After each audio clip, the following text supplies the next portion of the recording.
Hi, I'm one half of Retirement Dreams to Reality, Keely.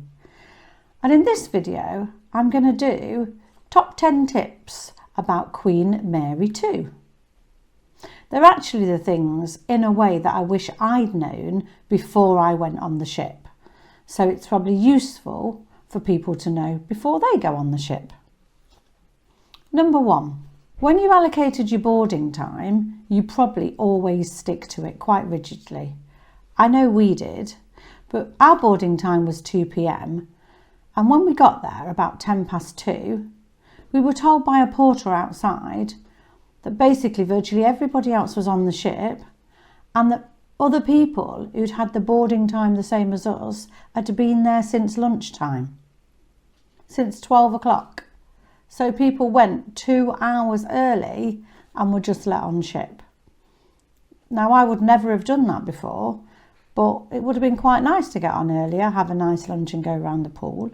So if you dare, maybe you could go earlier than your boarding time, but that was with Queen Mary 2. Number 2, we made 3 bids to upgrade, but not one of our bids was successful. Not one. I just kept bidding on upgrade cabins, and I didn't bid the minimum either all the time. I bid a little bit higher on some. But we were told that a good thing to do would have been to try reception as soon as we got onto the ship and seen if there were any options to upgrade there. And sometimes you still get a very good price. So maybe try that if your upgrade bids are not successful. Number 3. We were really worried when we found out that our cabin had a Pullman bed. We're 3 middle-aged women and we were struggling thinking, how is this going to go? Which is why we made 3 upgrades. But actually, it was absolutely fine. The bed itself was really, really comfortable. The ladder was a little bit tough. My sister got a bruised foot from the ladder, a bit like a bunk bed ladder. But generally, getting on and off was quite simple. And the steward made the bed on the very first night, and ours stayed down the whole holiday. Now, we wanted him to do that because we liked our nanny naps in the afternoon. But I have been led to believe that you can ask him to put it up during the day and bring it back down again during the night. So that's something to think about. But it really was perfectly suitable for 3 adults. Number 4. Now, I think this is quite a big one. If you've paid £100 to park at the terminal where you're going to depart from at Southampton, that's quite a big deal. I used someone called Your Parking Space.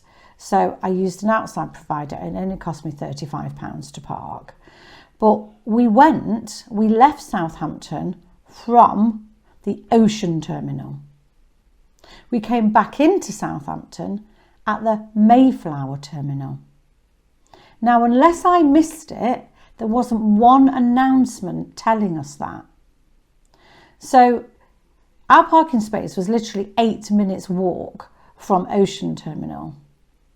So we got off the ship, we started to walk in the right direction and realised this looks different. I got up Google Maps and instead of saying 8 minutes walk, it said 48 minutes walk. So we did exactly what everybody else did and joined the taxi queue and had to get a taxi to our parking space. Now, for me, that's quite a big deal. I am not sure why it wasn't well known that we were going to depart from one terminal and come back to another terminal, because there's about 2 miles between the Ocean Terminal and the Mayflower Terminal. So please be mindful of that and maybe ask your travel agent or maybe send an email to Cunard about which terminal is it going from and will it be arriving at the same one. We were certainly not aware of that. Number 5, don't forget that all of your drinks will have a 15% gratuity added on, and there is a $16 a day service charge. So I think we looked at a bottle of wine that was about 30 something pounds, but with the 15% gratuity, it ended up being just over 40 pounds. So just be mindful of that. And then halfway through the trip, we checked our onboard balance, and there was a $64 charge each. So just be mindful that that is going to be added on at some point. Number 6. Now, we only went on a 4-day cruise, so my sister and I took small luggage, the type that can go in the plane, in the cabin on holiday. My younger sister took a larger case that would never have fitted on the plane in the cabin, but she wanted to walk it on ship, because by the time we were walking on ship, it was 2:30 in the afternoon. She just wanted to walk it onto the ship, and she assumed she would be able to. But as soon as we got to the door, the steward said, no, that suitcase has to be handed in. So you have to hand in any suitcase that is not the small measurements, like plain cabin type suitcase, which is not a huge deal because it did come back later. But remember to pack a small bag with little things that you might want for a couple of hours. We didn't have to. Our bikinis and things were in our suitcase. Luckily, my sister was able to borrow ours, but just be mindful of that. You can only walk your suitcase on if it's a traditional hand luggage suitcase. Please remember, if you're enjoying this video, or even if you're not, please help by liking and subscribing. Like and subscribe. Number 7, don't forget about room service. It's free, and for most of the time it's really, really good. There's a small choice, but for us we thought it was a good, decent choice. And you can get all of your meals delivered by room service. Your breakfast you must put out the night before 1 a.m. So if you want breakfast, it has to be ordered before 1 a.m. But your other meals, you can just ring up, and within 20 minutes, half an hour, they'll be in your cabin. And we did that quite a lot, and it was totally free. Number 8, Cunard do have an app. It's quite simple to use. You have to turn off any mobile data on your phone and turn on the ship's free Wi-Fi, which you can't use for anything else but the app. But if you do that, then your app comes up and you can check your account daily. You can book meal slots, you can look at excursions and entertainment, but you can only do that while you are on ship. So when we were driving home, my sister was talking about, I wonder how much we paid for whatever at the bar last night, and we weren't able to check.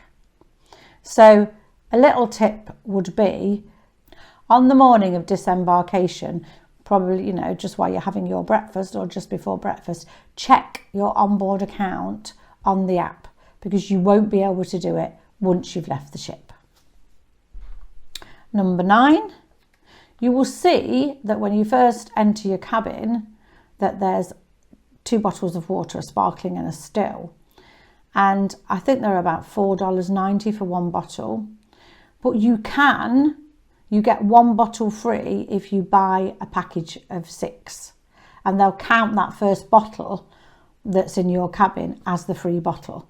So if you get thirsty, you want that nice bottle of water, you can open that and then order the package of 6, and they'll just give you 5 more bottles and charge you for the package. I think the package was $24.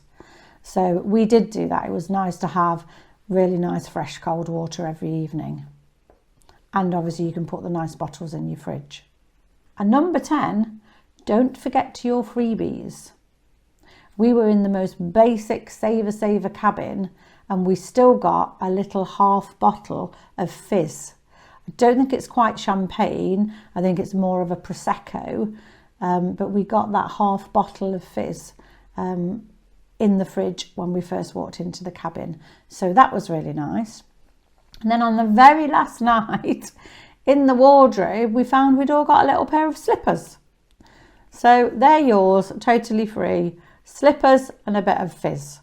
So, and they're obviously across all of the cabins, or with our really cheapy one, we wouldn't have got them. That is the top 10, but there's just one more thing, and this is not for when you're on ship, it's if you're thinking of booking. You can pay over 4 months interest free. So they'll take your deposit and then they'll take 4 equal monthly payments from you. So that's just a little thing. I've not known that before with any other cruises. What we've done before is we've paid a deposit and then we've paid the full amount however many weeks before we were due to go. But with Cunard, they'll take your deposit, and if you want, you can pay over 4 months, which is quite a useful little thing, which I don't think is widely advertised. So I hope those top 10 plus 1 tips were useful. If you've got anything from this video, please like and subscribe, as we're a relatively new channel and we're trying to build up our following. And watch this space for more retirement tips and more travel tips as we go along. That's Keely from Retirement Dreams to Reality, and thanks for watching.